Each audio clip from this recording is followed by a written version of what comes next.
vocês? Estamos aqui mais uma vez em um dos nossos vídeo encontros. O tema de hoje vai ser sobre Igreja Povo de Deus.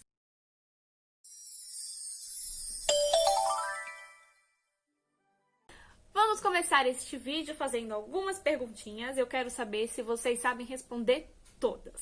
Se vocês não souberem, não tem problema que eu ensino para vocês. A primeira é: vocês sabem o nome da paróquia de vocês? Vocês sabem quantas igrejas tem dentro da nossa paróquia? Vocês sabem qual que é o nome do padre da nossa paróquia? Você conhece todas as pastorais que tem na nossa igreja? Você sabe quantas comunidades tem a nossa paróquia? Você sabe o que a igreja faz pelos pobres e mais necessitados? Você não sabe nada disso? Então esse vídeo é para você. Vou explicar tudo bonitinho, o que significa cada parte da nossa igreja. E, como eu faço parte da Paróquia Imaculado Coração de Maria, eu vou falar sobre a minha paróquia e sobre as comunidades que contemplam a minha paróquia. Como hoje é um vídeo encontro, então eu vou direcionar todo este vídeo, todo esse conteúdo para as minhas crianças, as crianças da minha turma de primeira Eucaristia, tá? Mas se você não faz parte dessa turma, não faz parte da nossa comunidade, continue assistindo o vídeo, que eu acho que esse vai ser também interessante para você conhecer um pouco da nossa história e também, de uma forma geral, da história da igreja. Então já clique em gostei e compartilhe esse vídeo com o pessoal da sua igreja para eles ficarem sabendo também da história da igreja deles. Então, como alguns já sabem, principalmente as crianças da minha turma, mas vocês também que estão assistindo esses vídeos, já viram em vídeos anteriores que eu faço parte da igreja Nossa Senhora das Dores, que fica aqui no Jardim Vista Alegre, na Brasilândia de São Paulo.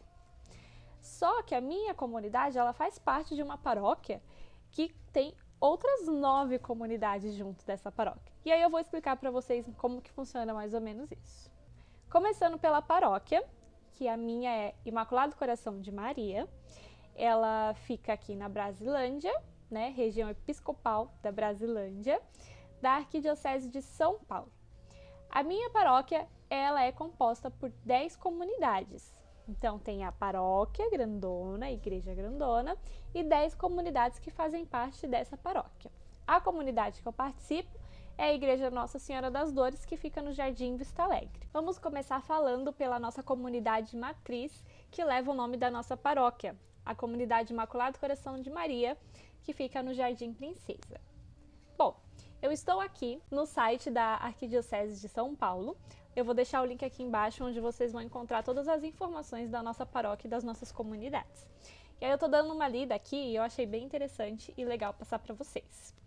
A comunidade Imaculado Coração de Maria, juntamente com a nossa comunidade Nossa Senhora das Dores, surgiu mais ou menos lá em meados de 1960 e 1970. Nessa época, as nossas comunidades faziam parte da paróquia Nossa Senhora Aparecida da Vila Souza. Em 1990, a comunidade Imaculado Coração de Maria, junto com a comunidade Nossa Senhora das Dores e outras comunidades que faziam parte dessa paróquia, foram desmembradas, e aí surgiu em 1992 a paróquia Imaculado Coração de Maria, e a paróquia foi construída com a ajuda do até então bispo da Brasilândia, Dom Ângelo. E a nossa paróquia hoje é conduzida carinhosamente pela Congregação de São Vicente de Paulo. Na nossa paróquia existem 10 comunidades e eu vou falar para vocês quais são. Comunidade Imaculado Coração de Maria, São Pedro, São Judas Tadeu, São José, São Francisco de Assis, São Benedito, Santa Teresa d'Ávila, Nossa Senhora de Guadalupe, Nossa Senhora de Fátima e Nossa Senhora das Dores. Essas 10 comunidades fazem parte da nossa paróquia. Agora que vocês já sabem quais são as nossas 10 comunidades, eu vou falar para vocês quem são os nossos padres. Recentemente, o padre José Carlos, ele assumiu o posto de pároco da nossa paróquia.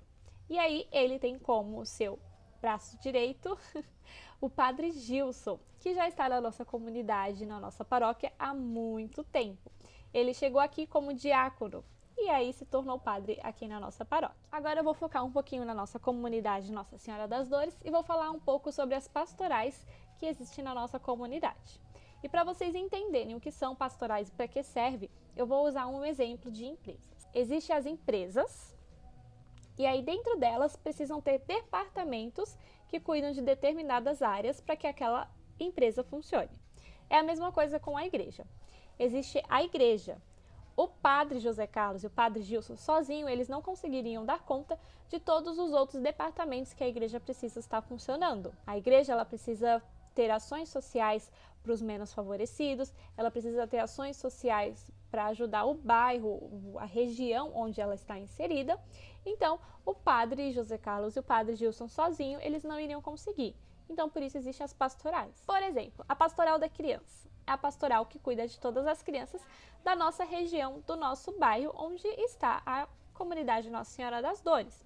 Então, essa pastoral é responsável por fazer a pesagem das crianças, é responsável por fazer o acompanhamento delas e das famílias dessas crianças e fazer doações para quem mais precisa, saber o que essas famílias estão precisando, acompanhar, né, as crianças na área da saúde, da educação, se elas estão indo para a escola, dar orientação, no que for preciso, dar todo apoio para aquela família daquela criança. E aí, já que eu estou falando de família, tem também a pastoral da família, onde é responsável por cuidar da família da nossa região, do nosso bairro também, né?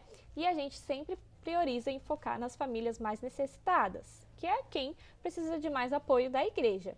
Então, a gente faz visitas para essas famílias, se estiver passando por um momento difícil, a gente faz oração por elas, a gente providencia doações para quem precisa, a gente providencia alimento, dá todo o acompanhamento e atenção necessária para essas famílias. Tem também a pastoral da catequese, a que eu faço parte e a que vocês, catequizandos que nos assistem, também fazem parte. Essa pastoral é responsável por preparar, formar os novos cristãos da igreja. Olha que responsabilidade, né? É uma pastoral de iniciação à vida cristã, então é uma pastoral que é responsável por formar essas crianças para serem cristãs, os próximos cristãos da igreja.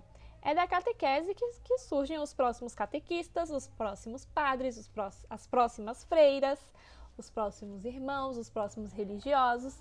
Então, é a partir da pastoral da catequese que aí surge toda essa equipe que contempla a igreja. Tem também a pastoral do dízimo, que é responsável pela área financeira da igreja. Se vocês não sabem, a igreja precisa de uma área financeira para ela se manter de pé. E é claro que toda essa parte financeira, esse dinheiro, é vindo de toda a doação que os fiéis, as pessoas que frequentam aquela igreja, fazem doações. Então, se você é dizimista, se você dá dinheiro no ofertório, né, faz a sua doação no ofertório, saiba que você está ajudando muito a igreja e toda a paróquia. Porque é através desse dinheiro, dessa doação, que a igreja se mantém de pé. A igreja, ela precisa arcar com despesas de luz, de água, né, então, de energia. Então, a sua doação é para que isso seja possível. Imagina se a gente não conseguir pagar a conta de luz e de água, ter uma missa sem luz, sem som, sem microfone. Essas são as que eu sei, assim, de cabeça explicar para vocês, mas na nossa comunidade tem várias outras pastorais. Então, eu já falei da pastoral da catequese, tem a pastoral do crisma, tem a pastoral do batismo, tem a pastoral do matrimônio, tem a pastoral do dízimo, tem a pastoral dos vicentinos, tem a pastoral da família, pastoral da criança, um montão de pastoral que agora eu não lembro quais são, mas, meu Deus, eu devia ter feito essa lição de casa. E aí eu quero saber se vocês sabem como que surgiu essa coisa de igreja, né? Quem foi que teve a ideia de falar assim, eu vou naquela casa ali, vou chamar ela de igreja, vou chamar todo mundo para escutar a palavra de Deus, tá tudo certo, vai se chamar igreja, né?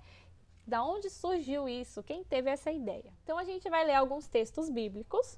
Eu estou aqui, mais uma vez, preparada com a minha Bíblia que ela já tá velhinha, coitadinha, de tanto que eu uso, né? Já tá toda gasta, mas eu tô aqui com a minha Bíblia. Eu quero que vocês peguem a Bíblia de vocês pra gente ler essa passagem bíblica e entender de onde surgiu a igreja. Vamos abrir, então, nossa Bíblia em Atos dos Apóstolos, capítulo 12, versículo do 1 ao 11, e depois continua do versículo 18 ao 19. Nesse tempo, o rei Herodes começou a perseguir alguns membros da igreja e mandou matar à espada Tiago, irmão de João. Vendo que isso agradava aos judeus, decidiu prender também Pedro. Eram os dias da festa dos pães sem fermento. Depois de o prender, colocou-o na prisão e o confiou à guarda de 4 grupos de 4 soldados cada um. Herodes tinha a intenção de apresentar Pedro ao povo logo depois da festa de Páscoa. Pedro era vigiado na prisão, mas a oração fervorosa da igreja subia continuamente até Deus, intercedendo em favor dele. Herodes estava para apresentar Pedro. Nessa mesma noite, Pedro dormia entre 2 soldados. Estava preso com 2 correntes, e os guardas vigiavam a porta da prisão. De repente, apareceu o anjo do Senhor, e a cela ficou toda iluminada. O anjo tocou o ombro de Pedro, o acordou e lhe disse: "Levanta-se depressa." As correntes caíram das mãos de Pedro, e o anjo continuou: "Aperte o cinto e calce as sandálias." Pedro obedeceu, e o anjo lhe disse: "Põe a capa e venha comigo." Pedro acompanhou o anjo, sem saber se era mesmo realidade o que o anjo estava fazendo, pois achava que tudo isso era uma visão. Depois de passarem pela primeira e segunda guarda, chegaram ao portão de ferro que dava para a cidade. O portão se abriu sozinho. Eles saíram, entraram numa rua e logo depois o anjo o deixou. Então Pedro caiu em si e disse: "Agora sei que o Senhor de fato enviou o seu anjo para me libertar do poder de Herodes e de tudo que o povo judeu queria me fazer." Ao amanhecer, houve grande confusão entre os soldados. E o que teria acontecido com Pedro? Ao amanhecer, houve grande confusão entre os soldados. O que teria acontecido com Pedro? Herodes mandou procurá-lo. Como não o encontrassem, procedeu ao interrogatório dos guardas e deu ordens para que fossem executados. Depois desceu da Judéia para Cesárea, onde permaneceu algum tempo. Palavra da salvação. Glória a vós, Senhor.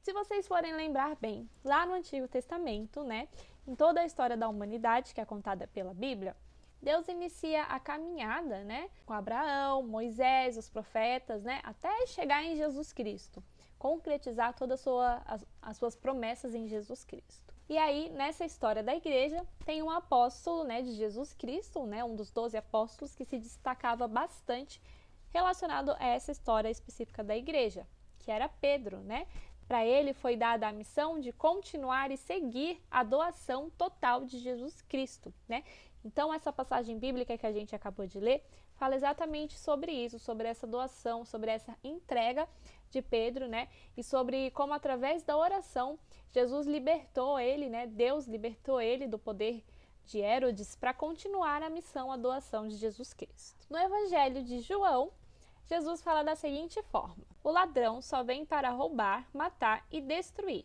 Eu vim para que todos tenham vida e a tenham em abundância." No Evangelho de Mateus, a gente vê Jesus perguntando para os seus discípulos e para os seus apóstolos quem era ele, pedindo para os apóstolos falarem um pouquinho sobre a pessoa de Jesus. E aí são dadas várias respostas. E Pedro, ele dá uma resposta assim: "Tu és o Messias, o Filho de Deus vivo." E Jesus se alegrou com essa resposta de Pedro e respondeu da seguinte forma para ele: "Eu te digo, tu és Pedro, e sobre essa pedra edificarei a minha igreja, e as portas do inferno nada poderão fazer contra ela." Olha que linda essa passagem. Quando Jesus falava, ele usava alguns fatos concretos, da realidade, e daí surgia as missões das pessoas. Por isso Jesus fala dessa forma a Pedro, O nome Pedro, em hebraico e em grego, significa pedra ou rocha. Então, naquela região existiam muitas pedreiras ou grutas, onde os pastores que cuidavam das ovelhas ou os viajantes se escondiam e se protegiam das chuvas. Assim, Pedro iria guardar e proteger a comunidade e levar os ensinamentos de Jesus. E aí Jesus continua, "E as portas do inferno nada poderão fazer contra ela." Então Pedro iria guardar e proteger as comunidades e levar os ensinamentos de Jesus para as pessoas. Então Pedro foi o primeiro padre. E aí, Jesus, ele tinha uma missão e ele queria que as pessoas continuassem com essa missão de sempre olhar os menos favorecidos, as pessoas mais pobres, os oprimidos, os mais necessitados. Só que aí o sistema político de Roma, eles não favoreciam essas pessoas, esses pobres. Eles davam mais importância para as pessoas que tinham mais dinheiro, mais posses, mais terras. Então, quando foi dada essa missão a Pedro, né, ele foi muito perseguido e ele foi até preso por defender as causas do direito e da justiça das pessoas. Porque, né, como eu falei, o sistema político de Roma, ele defendia o contrário dessas pessoas. Eles defendiam as pessoas mais ricas. E como Pedro defendia os marginalizados, eles prenderam Pedro. Só que mesmo assim, Pedro, sabendo de tudo isso, ele não se deixou abater e não se omitiu diante das injustiças que aconteciam, né, naquele sistema. Ele continuou firme, pregando a palavra de Deus, seguindo a missão que Jesus tinha dado para ele, né? E aí eu quero que vocês vejam na Bíblia de vocês, lá em Atos dos Apóstolos ainda, no capítulo 2, versículo 42 ao 47. Né? Aqui fala um pouquinho como que Jesus idealizava a igreja, né? Então vamos ler. Primeiro retrato da comunidade. Eram perseverantes em ouvir o ensinamento dos apóstolos, na comunhão fraterna, no partir do pão e nas orações. Em todos eles havia temor por causa dos numerosos prodígios e sinais que os apóstolos realizavam. Todos os que abraçaram a fé eram unidos e colocavam em comum todas as coisas. Vendiam suas propriedades e seus bens e repartiam o dinheiro entre todos, conforme a necessidade de cada um. Diariamente, todos juntos frequentavam o templo e nas casas partiam o pão, tomando alimento com alegria e simplicidade de coração. Louvavam a Deus e eram estimados por todo o povo. E a cada dia o Senhor acrescentava à comunidade outras pessoas que iam aceitando a salvação. Olha só que engraçado, né? Se você reparar bem assim nessa passagem bíblica, parece que é algo muito distante da nossa realidade de hoje, de igreja, de comunidade, né? Aqui fala que eles vendiam, né? As pessoas naquela época vendiam todas as suas propriedades e dividiam o dinheiro para quem precisava, né? De acordo com quem precisava mais. Então, isso significa o quê? Imagina, você criança aí, tem a sua casa, né? Seus pais vendem essa casa, vão morar numa casa bem mais simples, e aí vende essa casa para dividir o dinheiro da casa entre as pessoas que necessitam. Para outras pessoas que, por exemplo, vocês não têm nenhum contato, não têm nenhuma intimidade, não têm nenhuma relação, né? Doam só mesmo pelo ato de doar. Então, olha só, né? Pelo menos para mim, eu acho assim um pouquinho estranho, mas naquela época era muito comum isso, né?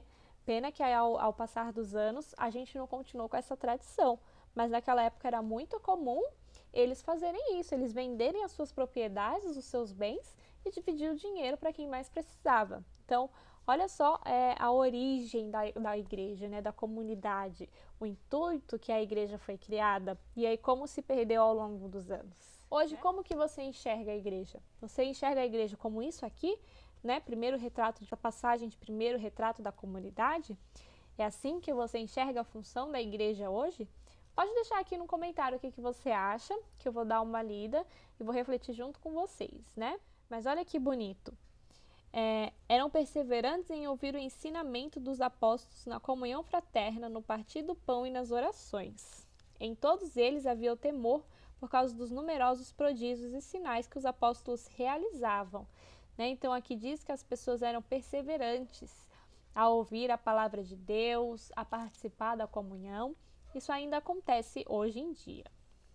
Todos os que abraçavam a fé eram unidos e colocavam em comum todas as coisas. Vendiam suas propriedades e seus bens e repartiam o dinheiro entre todos, conforme a necessidade de cada um. Isso que eu acho que não acontece muito hoje não, né? Claro que existem doações, pessoas que fazem doações para a igreja, mas é de uma outra forma.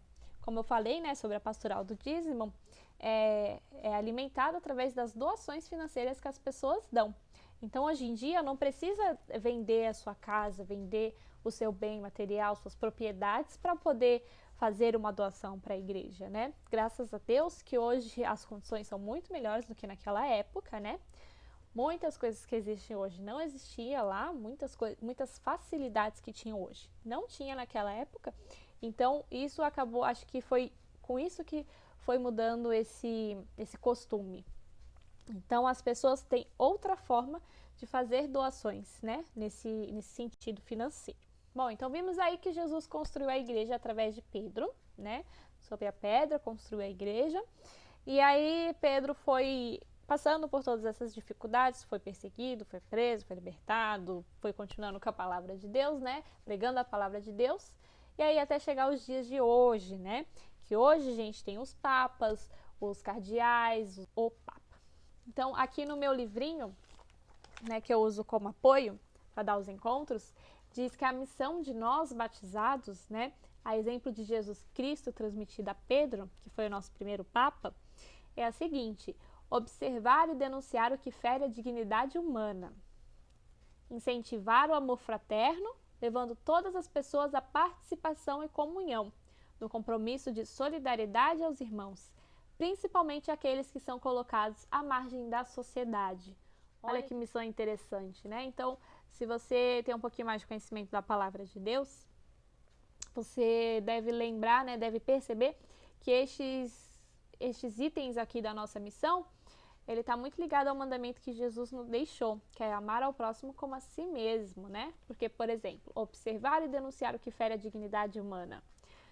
A gente precisa sentir amor pelo nosso próximo para sentir que aquilo que fere a dignidade dele também nos fere. E aí sim a gente conseguir denunciar e fazer algo por aquela pessoa que está sendo, né, injustiçada. Bom, eu acho que é isso. Não sei se eu consegui explicar direitinho, eu fiz de uma forma resumida aqui, mais ou menos, né? Eu vou deixar aqui na descrição desse vídeo todas as leituras que vocês, as passagens bíblicas, onde vocês encontram um pouco mais sobre a fundação da igreja, né? Sobre o nosso primeiro Papa, Pedro, sobre a missão que foi dada a ele e o que Jesus queria quando criou a igreja, né? Qual era o objetivo dele quando criou a primeira igreja. Tá? E para finalizar, eu queria deixar o recado que eu deixo toda semana. Nossas missas online continuam, a gente ainda não acabou a quarentena, infelizmente. Então, as missas online continuam sendo transmitidas pelo Facebook e pelo Instagram da paróquia, que o link vai estar aqui na descrição do vídeo, tá? Todo domingo, 9 horas da manhã, é transmitido a missa e às 10 horas a igreja está abrindo para os fiéis irem comungarem, tá bom? Então é isso, gente. Espero encontrar vocês aqui na semana que vem. Deixem aqui nos comentários o que vocês acharam sobre esse vídeo. Se vocês ficaram com alguma dúvida, deixa aqui também, que eu vou dar uma lida e responder vocês pelos comentários mesmo. E até o próximo vídeo. Fiquem com Deus!